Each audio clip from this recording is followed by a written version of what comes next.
Welcome to Season 3 of Public Health on Call, a podcast from the Johns Hopkins Bloomberg School of Public Health. I'm Josh Sharfstein, Vice Dean for Public Health Practice and Community Engagement and a former Secretary of Maryland's Health Department. Our goal is to bring scientific evidence and experience to the public health news of the day through informative interviews with scientists, community leaders, policy experts, public health officials, clinicians, and more. If you have ideas or questions for us to cover, please email us at publichealthquestion@jhu.edu. That's publichealthquestion@jhu.edu for future podcast episodes.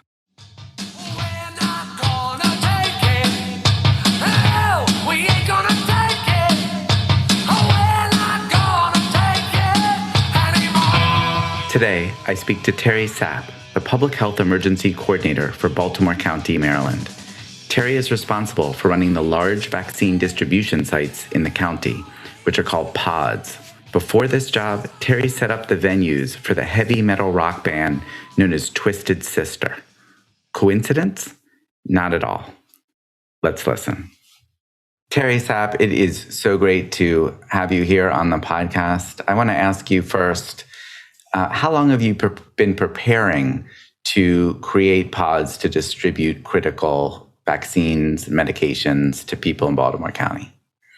Well, I started here in Baltimore County in 2008 and pretty much started working on pod planning right away, since that's one of the key metrics that we're responsible for doing for our grant.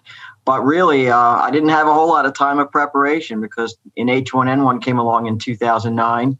And so that kind of was the foundation of our pods in Baltimore County for mass vaccinations. And we've been preparing for the next big thing ever since then. So we've been doing annual mass vaccination exercises every year since H1N1. So while the rest of us have been living our lives for the last dozen years, you have been thinking about pods pretty much every day you go to work. Would that be fair to say? I would say every day, but pretty close. I'd say definitely every flu season. So we use the flu season as our opportunity to hone our craft and test some of our plans and keep that muscle memory with all of our staff. Got it. So take us inside the pods that you work in. The Baltimore County pods are already considered to be some of the most efficient and effective in the state of Maryland. You know, what would you see if we went together into one of them? Well, what you would see is if you think of it almost like a watch mechanism, you have a lot of gears that all kind of lock together, and all the gears have to kind of turn in synchronization, because if any one gear gets stuck, if any one part of that pod starts to back up, it backs up the entire mechanism. So when the watch works well, when everything goes smooth, what you'll see is a constant flow of people walking through the pod. So even in the main queue that feeds into our registration area and then ultimately into our vaccination area and then ultimately into the observation area, what you see is, and what you hear is, the shuffling of feet. Our goal is to never have that line stop moving. So to me, the sound of shuffling feet is a positive sign that the pod is working and rolling along. What are the signs that a pod is not working? So, it's one of the things that I work very closely with our command staff to stress that is you have to kind of keep looking around that pod. Everything should be moving. So if you see any one part of your pod that's empty, for example, your queues in the mass vaccination area that we call chutes, if they're empty, you should next be looking at, well, is the feeder queue moving into that empty?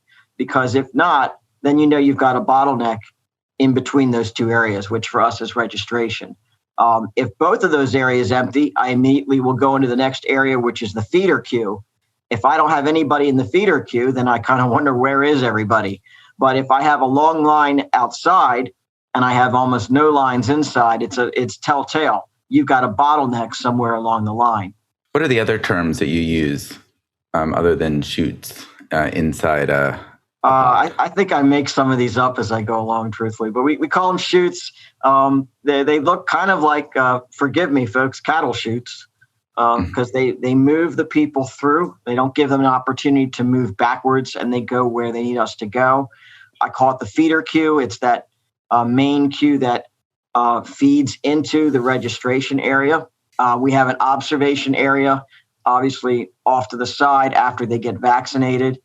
So, we have these little areas of the pod, and the pod stands for point of dispensing or a mass vaccination site. Great. Now, there was a nice Baltimore Sun article about your background before you got into emergency response and public health. Tell us about that. So I'm a what they call a roadie, or I was a stagehand and a production assistant for Twisted Sister. So I spent a lot of time seeing how very large operations, these large music festivals all over the world operated, and they were very complex. They had a lot of moving parts, a lot of staff, a lot of logistics.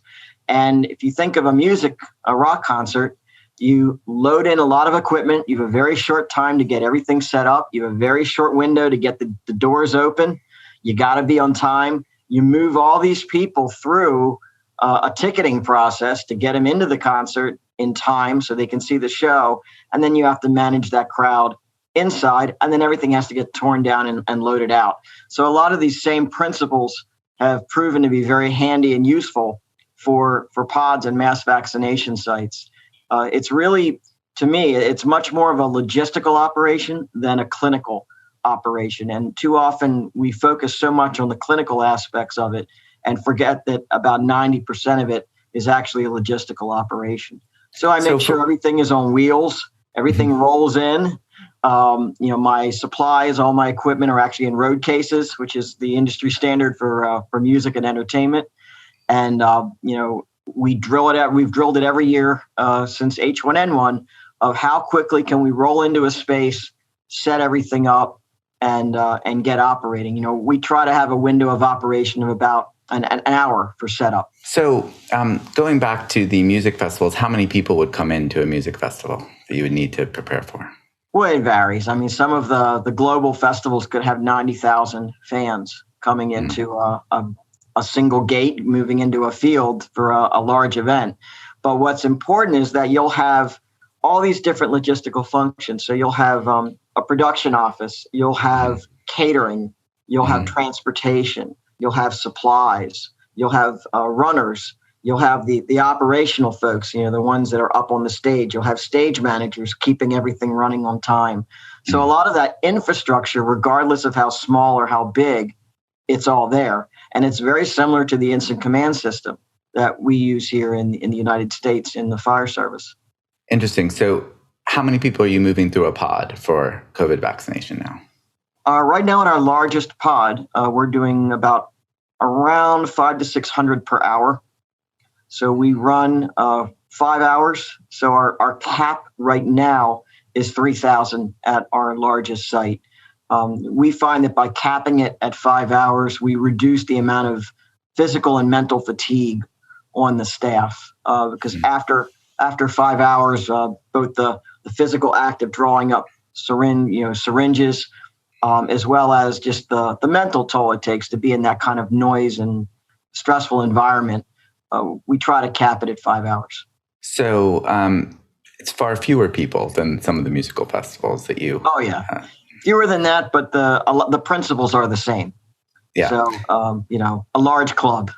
I see. So it's sort of gotta like... get the doors open, got to get everybody on stage on time, got to have everything run on time, and then got to get everybody out in an efficient manner.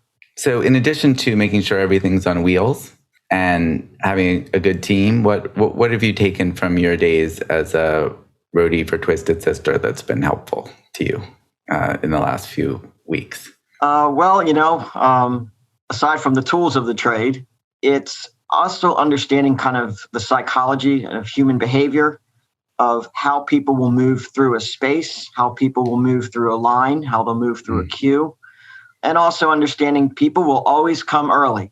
When I was a fan and going to the shows as a fan, I would get there hours early. Even if I had a ticket, I'd get there hours and hours early because I just had to be first. And very similarly with the vaccination clinics, folks will, even if with an appointment, they will show up an hour early. They will show up 2 hours early. They're just convinced that somehow they've got to be there early, and they will sit out in the parking lot. For us, we soft open. So if we have that first appointment at 9:00, we know those early birds are going to be out there. And so we will always soft open a half hour early, and we get the jump on those early birds. And that just means as the pod starts to ramp up and move, we don't fall as behind. If we'd open right at 9 and we were strict about it and said, nope, doors open at 9 and we're not letting anybody in before 9, I can guarantee you we could have 50, 60 people outside waiting in line. And then you're backed up. Right. We never really ever get caught up. Now, it's okay to have a line, and sometimes we do. But when you figure there are days where we're cranking 150 people every 15 minutes, if you will, if we get backed up for 5, 10, 15 minutes, that's 50, 100, 150 more people backing up in that queue. So it's really important to keep the pod running, keep those bottlenecks to a minimum, and make sure that we keep on that time schedule. Now, I'm thinking back to something you said about, 5 hours is a good amount because of the fatigue of the staff. Occurs to me, you may have some thoughts about how you keep the esprit de corps going during this intense operation, and whether you learn things from prior experiences. How do you keep the team focused on the job, excited, happy, positive? What are your tricks there? Well, the public helps us with that. When we get compliments, when people thank us, I think that really goes a long way to keep everyone's spirits up. We do have catering, which definitely keeps folks' spirits up. I don't know anyone who doesn't like snacks and a nice lunch.